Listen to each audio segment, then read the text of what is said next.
मेरे प्रिय दर्शकों नमस्कार। प्रिय दर्शकों, ऋषि ज्योतिष में मैं आपका दिल से स्वागत करता हूं और आपको बहुत धन्यवाद देना चाहता हूं कि आप मेरे वीडियो बड़ी उत्सुकता से देख रहे हैं। आशा करता हूं आगे भी आप उत्सुकता से देखते रहेंगे। मैं आपको हर एक वीडियो में बताता हूं दर्शकों कि ऋषि ज्योतिष नर्मदा जी के तट के नजदीक है, नर्मदे है। यहाँ पर काल सर्पदोष पितृदोष की पूजा की जा सकती है, करते हैं, की जा सकती नहीं होती है और जिनका शुभ परिणाम मिलता है। तो जो इच्छुक है वो संपर्क कर सकता है। ऋषि ज्योतिष हाथ से पत्रिका लिखता है। इसमें भी दो बातें हैं दर्शकों। जब से ये एप्स आए हैं तो ज्योतिष आचार्यों की, पंडित जियों की ग्रहों की स्थिति निकालना बड़ा आसान हो गया है। पहले जमाने में थोड़ा सा डिफिकल्ट था। अभी डे बाय डे एकदम बिल्कुल एक्यूरेट ग्रहों की स्थिति निकल जाती है, लेकिन नेट से सटीक भविष्य फल नहीं होते, वो तो खुद हाथ से ही लिखने में मजा आता है। तो जो इच्छुक है वो संपर्क कर सकता है। पूरे जीवन का सार निचोड़ दिया जाता है। सभी प्रकार की जो भी तकलीफ आती है, वो तकलीफ आई क्यों, उसका उपाय क्या, और शास्त्रों के अनुसार आपका मार्गदर्शन किया जाता है। आज हम विचार करेंगे एक पुरुष जातक की कुंडली पर जिसकी आयु लगभग 30 साल की हो गई है। उसके पिता का प्रश्न है कि हमारे बच्चों को सरकारी नौकरी कब मिलेगी। हर आदमी को चाहिए। पढ़ने लिखने के बाद आजीविका कमाना हर आदमी का है। उसका अच्छा व्यवसाय हो या सरकारी नौकरी हो तो सभी को चाहिए भाई। ये एक बहुत ही आज के जमाने में एक अहम तथ्य है कि भाई नौकरी कब मिलेगी और वो भी सरकारी नौकरी। तो उस पर विचार करेंगे हम, उसकी कुंडली क्या कहती है। आज आपका हम बिल्कुल एकदम बहुत ही अच्छे तरीके से मार्गदर्शन करने की कोशिश करूंगा। अंत तक बने रहिए। आपकी कुंडली में भी आप अपना अंदाजा लगा सकते हैं, अपना अनुमान लगा सकते हैं कि आप अगर नौकरी या व्यवसाय कुछ भी होने दो वो आपको कब मिलेगा। दर्शकों, ये कुंडली के 12 भाव हैं। लगन लगने स्वयं का प्रतिनिधि है। लगन लगने स्वयं का प्रतिनिधि है और वह कुंडली का संचालक है। जो भी आपको नौकरी मिलनी है वो आपको लगन और लगनेश को मिलनी है। उसका बलवान होना शुभ स्थिति में है। उसके बाद आता है दसम भाव। दसम भाव स्वयं अपने आप में सरकार है। दसम भाव स्वयं अपने आप में सरकार है। दसम भाव से हम नौकरी का विचार करते हैं, आजीविका का विचार करते हैं। और उस दसम भाव से दसम, यानी दसम से दसम कौन हुआ? सप्तम भाव। ये भाव तो भाव के सिद्धांत में आता है। सप्तम भाव का भी उसमें मुख्य रोल होता है। तो दसम भाव आपका क्या कहता है? दसम भाव दशमेश आपका कहां पर है? दसम भाव का स्वामी कहां पर है और उसको कौन ग्रह देख रहा है? ये सारी चीजें महत्वपूर्ण विश्वास रखती हैं। उससे पहले हम थोड़ा सा जो मुख्य बिंदु है कुंडली के, वो है दसम भाव और सप्तम भाव का स्वामी। दसम भाव किस स्थिति में है और सप्तम भाव भी किस स्थिति में है, बलवान है या कौन से ग्रह देख रहा है, उसका भी विचार करना आवश्यक है। दसम भाव और दसम से दसम सप्तम भाव। लग्नेश, लग्नेश जैसा कि मैंने आपको पहले बताया, लग्नेश कुंडली का संचालक है। लग्नेश की शुभ स्थिति होना तो अति आवश्यक है। उसके बाद विचार करेंगे भाग्य और भाग्येश पर विचार। ये भाग्य का भाव है। आपने देखा है, हमने भी देखा है, हमारी भी उम्र हो गई, आज हमारी उम्र 72 साल की आयु है, कि हमारे बच्चों की या हमारी किसी के भी लगा लो, हम कर्म तो करते हैं लेकिन उसका पूर्ण फल नहीं मिलता और हम ये कह देते हैं भाई काम तो किया था लेकिन भाग्य का पूरा फल उसको नहीं मिला। तो नवम भाव, भाग्य भाव और भाग्येश का विचार करना जरूर है। मैंने आपको पहले अपने 788 वीडियो में बताया था, भाग्य भाव का सुख देखना है, उसकी चाबी द्वादश भाव में है। जिस तरह से मैंने बताया कि लग्नेश, लग्नेश लगन का स्वामी है, लग्नेश स्वयं जातक प्रतिनिधि है, उसका चतुर्थ भाव उसका सुख का भाव है। इसी प्रकार इसी प्रकार नवम भाव का सुख का भाव द्वादश भाव है। तो भाग्य भाव भी देखना जरूरी है और उसमें एक नजर चलते चलते मारेंगे कि उसके विवाह के संबंध में क्या विचार है, क्योंकि वो भी इसी में इंक्लूड कर लेते हैं तो उस बालक का जीवन आसान होगा। दर्शकों, सरकारी नौकरी का योग कब बनता है? चाहे कुंडली किसी की भी होने दो, किसी भी लगन की कुंडली हो, सरकारी नौकरी का कब योग बनता है, मैं आज एक बहुत अच्छा सूत्र बता रहा हूं, और ये हमारे ज्योतिष के विद्वानों ने बिल्कुल इसको खरा उतारा है और उसी का अहम है। और वो सरकारी नौकरी का नहीं, आपके कोई भी जीवन में कोई घटना बनेगी, आपका मकान बनेगा या कुछ और होगा या विदेश जाएंगे, सबके लिए ये एक सूत्र बिल्कुल लागे है, आप अपना भी अनुमान लगा सकते हैं। दर्शकों, जातक का जन्म 24 अप्रैल 1994 शुक्ल पक्ष चतुर्दशी चित्रा चरण 1 रविवार को हुआ। जन्म के समय पर धनु लगन होगा, धनु लगन के 15 डिग्री है और तृतीय भाव में शनि बलवान स्थिति में 15 डिग्री लेकर के 52 मिनट पर है। तृतीय भाव में अपनी राशि में बलवान है और तृतीय भाव दर्शकों पराक्रम का भाव, साहस का भाव है, बहुत ही बलवान हो जाता है। और क्रूर ग्रह शनि, क्रूर ग्रह बहुत बलवान है। लगन का एक कारक है। चतुर्थ भाव में मंगल 13 डिग्री 58 मिनट लेकर के बलवान अवस्था में है।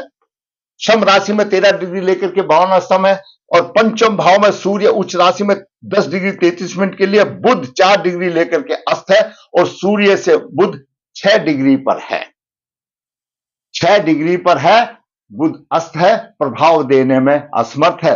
वो अलग बात है कि बुध केंद्रापति दोषी है, लेकिन सूर्य भाग्य से त्रिकोण है, उसके साथ मिलकर दोस्तों भंग हो रहा है, लेकिन अस्त है।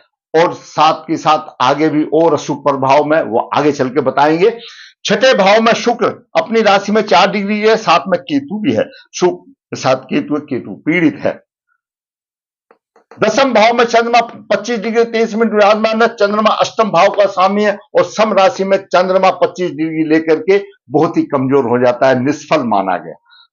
एकादश भाव में गुरु लगने से 16 डिग्री 43 मिनट लेकर के बहुत बलवान स्थिति में, और एकादश भाव धन का भाव है, धन की आमदनी। वो अलग बात है, गुरु स्वाति नक्षत्र में, चलो ठीक है, राहु के नक्षत्र थोड़ा कम देगा, लेकिन यहां गुरु उसको देने के लिए तैयार खड़ा हुआ है। और गुरु की दृष्टि यहां पर सूर्य पर है, बुद्धिमान बना रही है। गुरु की दृष्टि सूर्य पर बुद्धिमान बना रही है, और द्वादश भाव में राहु 1 डिग्री 17 मिनट लेकर के प्रबल पितृदोष बना रहा है। द्वादश भाव में राहु हो, अष्टम भाव में राहु हो, ये प्रबल दोष माने गए हैं। ये ग्रहों की स्थिति रही। दर्शकों, जन्म नक्षत्र चित्रा है। चित्रा से 22वां नक्षत्र पुष्य नक्षत्र है। पुष्य नक्षत्र के स्वामी शनि है, और शनि कारक है धनु लगन के लिए। शनि कारक है, मैंने आपको पहले बताया, लगन 2 होते हैं, देव लगन और असुरी लगन। आसुरी लगन में शनि कारक बनता है, देव लगन में अकारक बनता है। धनु राशि के लिए शनि अकारक है, द्वितीय भाव तृतीय भाव का स्वामी है, और पुष्प नक्षत्र का स्वामी विनाशकारी बन गया। अपनी दशा अंतरदशा में विनाश करेगा, शुभ फल नहीं देगा। और शनि न्याय का देवता है, इसमें कोई दो राय नहीं है, न्याय का भी देवता है। अगर कहीं फल भी देगा तो कड़ी मेहनत करा के देगा। अब देखते हैं भावेश कारक और भाव सिद्धांत ये क्या है। भावेश हम किसका विचार कर रहे हैं? दसम भाव का विचार कर रहे हैं। दसम भाव हमारा नौकरी का है और दसम भाव का स्वामी भावेश दसम भाव का स्वामी। दसम भाव का स्वामी कौन है? बुध है। यहां पर बुध है, दसम भाव का स्वामी बुध है। दसम भाव का यानी भावेश कौन है? जिस भाव का विचार कर रहे हैं हम, नौकरी का विचार कर रहे हैं, तो दसम भाव है। दसम भाव का स्वामी कौन है? बुध है। भावेश यानी दसम स्वामी का स्वामी बुध है। दसम भाव का स्वामी बुध है, अस्त है, बुध अस्त है। मैं यही कहीं बताता जाऊंगा। दसम भाव का स्वामी बुध अस्त है। और दसम भाव के कारक भावेश कारक और भाव के सिद्धांत पर दसम भाव के कारक कौन से हैं? सूर्य है, बुध है, गुरु और शनि है। ये 4 ग्रह दसम भाव के कारक हैं, जिसमें से बुध अस्त हो गया, बुध कारक है, अस्त हो गया। और शनि विनाशिक नक्षत्र का स्वामी बन गया, शनि असुफलदाता बन गया। तो 2 विकेट आउट हो गए। 4 कारक हैं दसम भाव के, सूर्य, बुध, गुरु और शनि। 2 में से बुध अस्त हो गया, भाव का स्वामी है, दसम भाव का स्वामी है, और शनि आउट हो गया, विनाशकारी बन गया। तो 2 ग्रह इसमें से शुभ बचे, सूर्य और गुरु। अब आगे चलते हैं भाव भावत के सिद्धांत। भाव भावत का मतलब दसम भाव का विचार कर रहे हैं, तो इससे दसम सप्तम भाव है। सप्तम भाव का स्वामी भी बुध आ गया। सप्तम भाव का स्वामी भी बुध आ गया और बुध अस्त है। दसम भाव का स्वामी भी अस्त है, सप्तम भाव का स्वामी भी अस्त है, और कारक ग्रह शनि विनाशकारी बन गया और बुध भी कारक है, तो अस्त हो गया, बुध अस्त हो गया। आगे चलते, भावेश से दसम स्थान। भावेश कहां पर है? दसम भाव का भावेश। भावेश का मतलब है जिस भाव का हम विचार कर रहे हैं उसका स्वामी भावेश। दसमेश बोल दो, दसमेश से दसम। बुध यहां पंचम भाव में है, पंचम से 7, 8, 9, दसम मकर राशि पड़ती है, यानी वो आ गया शनि। तो उसमें शनि का भी विचार करना पड़ेगा। भावेश से दसम, बुध से दसम, यानी आपका कोई भी हो सकता है, इसका स्वामी जहां पर है वहां से दसम भाव में कौन सी राशि है उसका स्वामी, यानी आपके दसम भाव का स्वामी कहीं पर भी होने दो कुंडली में, और जो जहां पर दसम भाव का स्वामी है दसमेश है, उससे दसवें स्थान पर कौन सी राशि है उसका स्वामी, वो होता है दसम भाव। भावेश दसम भाव, यानी बुध से दसम भाव। बुध यहां पर पंचम भाव में है इसकी कुंडली में, पंचम भाव से दसम भाव द्वितीय भाव हुआ, द्वितीय भाव का स्वामी शनि आ गया, शनि। तो शनि एकारक है। तो ये 4 बिंदु इसमें से ऐसे आए, कौन से ऐसे आए? दसम भाव का स्वामी, दसम भाव के कारक, और दसम से दसम सप्तम भाव का स्वामी, और दसम भाव का स्वामी जहां पर बैठा है उससे दसम भाव का स्वामी। दसम भाव का स्वामी बुध पंचम में है, तो पंचम से 10 शनि हो गया। तो ये 4 बिंदु मिले, भावेश कारक भावत के सिद्धांत के उपास है। ये 4 ग्रह ऐसे मिले जिसमें से दसम भाव का हम बात करते हैं तो बुध अस्त हो गया, काम हो गया, विकेट खत्म हो गया। कारक ग्रह में से बुध और शनि आउट हो गए, बुध अस्त हो गया, शनि विनाशकारी बन गया। भावत सिद्धांत में यानी दसम से दसम सप्तम भाव का स्वामी बुध आ गया, बुध भी अस्त हो गया। भावेश से दसम, भावेश मतलब दसम भाव के स्वामी को हम भावेश कहा या दसमेश बोलो। दसमेश से दसम, दसमेश से दसम, दसमेश यहां बुध है, बुध से दसम पर शनि की राशि आई, तो शनि बना, शनि हो गया, वो पहले से ही विनाशकारी है। तो ये विकेट आउट हो गए। अब इसमें से हमारे पास 2 ग्रह बचे, सूर्य और गुरु, और अगला आ जाता है दृष्टि। दसम भाव पर कौन सा दृष्टि है या दसम भाव में कौन सा ग्रह है? दसम भाव में चंद्रमा वाश आउट हो गया, कमजोर है, और अष्टम भाव का स्वामी है। दसम भाव पर दृष्टि है मंगल की, यानी इसमें से ये बने सूर्य, गुरु और मंगल। सूर्य, गुरु और मंगल, ये 4 ग्रह, इनमें से जो भी बलवान ग्रह होगा, इनकी अंतरदशा या दशा आएगी तो जातक को नौकरी मिलेगी। अभी बात सोचने वाली बात है। चेक पहले तो ये देखने से होना चाहिए कुंडली में योग, कुंडली में योग हो तब मिलेगी। दसम भाव का स्वामी अस्त हो गया, दसम भाव का स्वामी अस्त हो गया, सप्तम भाव का स्वामी भी अस्त हो गया, और जब गुरु की दशा आ रही है, अभी गुरु की महादशा चल रही है 2018 से 34 तक, संपत्ति तारा है, कुछ अचीवमेंट करने की तारा है, लग्नेश की दशा है गुरु की। गुरु धन दे रहा है, लेकिन धन तब देगा जब कुछ काम करोगे, कुछ काम तो कर ही नहीं रहा, धन कहां से देगा, काम कहां से करेगा? शनि की अंतर्दशा आ गई जो कि 22 तक रही, और शनि विनाशकारी है, अशुभ फल दाता है। शनि भी 22 तक दे करके चला गया। धन का स्वामी है, पाचम भाव का स्वामी है, और भाग्य की हानि कर रहा है शनि, तो शनि की अंतर्दशा में भी बात नहीं बनी। बुध की अंतर्दशा 24/11/25 से 1/3/25 तक बुध अस्त है, दशा खराब चलेगी। और जबकि बुध दशमेश है, अगर यहां पर दशमेश शुभ स्थिति में होता, चाहे यहां होता, यहां होता, यहां होता, यहां होता, यहां होता, यहां होता, शुभ स्थिति में होता, तो दशमेश की दशा में भी वारे किनारे हो जाते, उसको सरकारी नौकरी मिल जाती। लेकिन दशमेश तो अस्त हो गया, 25 तक अस्त चला गया। उसके बाद केतु की दशा आई, केतु तो यहां पर परेशानी देने वाला है। उसके बाद आई शुक्र की दशा आई, 5/2/26 से 28 तक। शुक्र भी यहां पर धनु लगन के लिए अकारक है, परम पापी है, छठे भाव का स्वामी है और एकादश भाव का स्वामी है, और शुक्र पीड़ित है, शुक्र भी चली गई।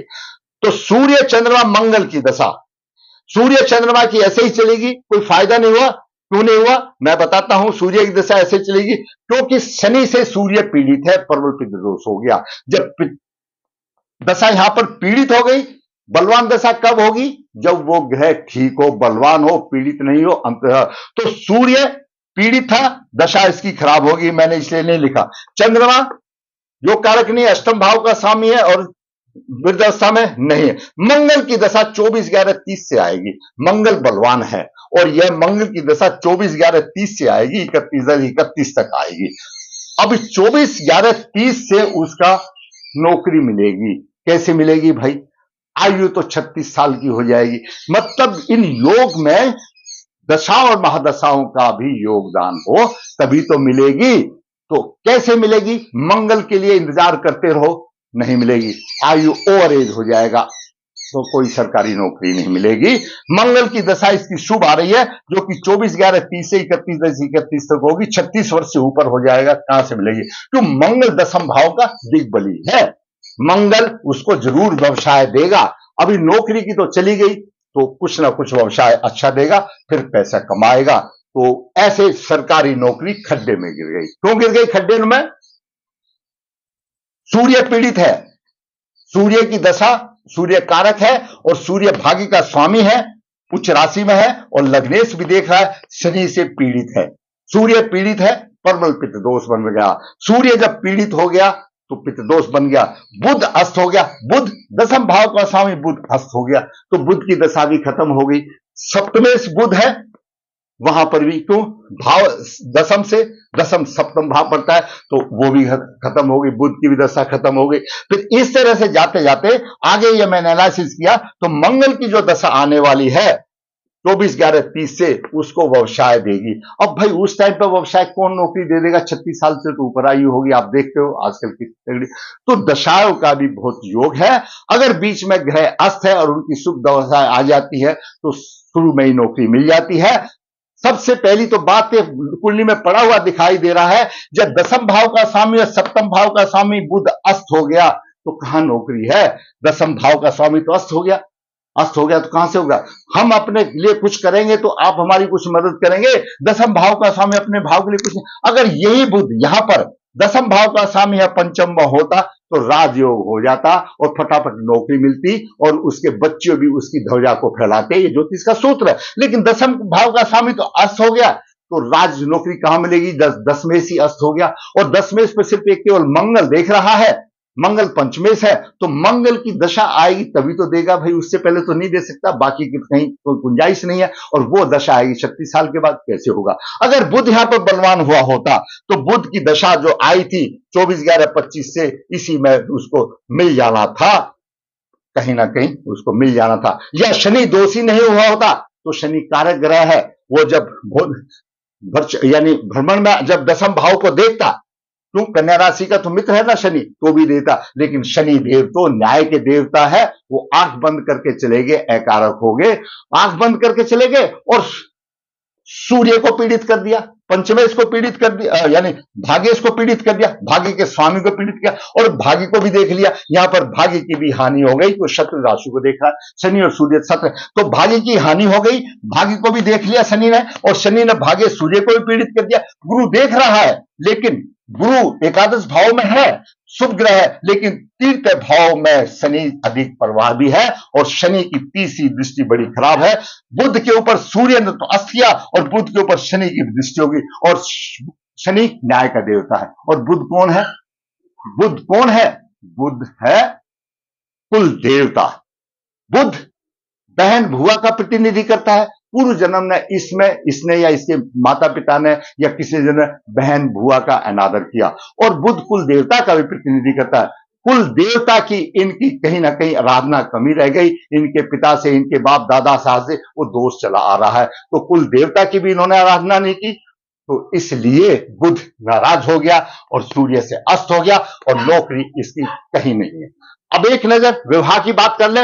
विवाह का कारक शुक्र है, शुक्र छठे भाव में केतु के साथ पीड़ित है, दूसरे का भी दाम्पत्य जीवन खराब करने वाला है। लाल किताब कहती है जब शुक्र के साथ केतु हो तो पड़ोसी का भी दाम्पत्य जीवन खराब हो जाता है और सप्तम भाव का स्वामी अस्त है और विवाह कराने वाला तो शुक्र छठे भाव में पीड़ित हो गया। कौन विवाह कराएगा भाई?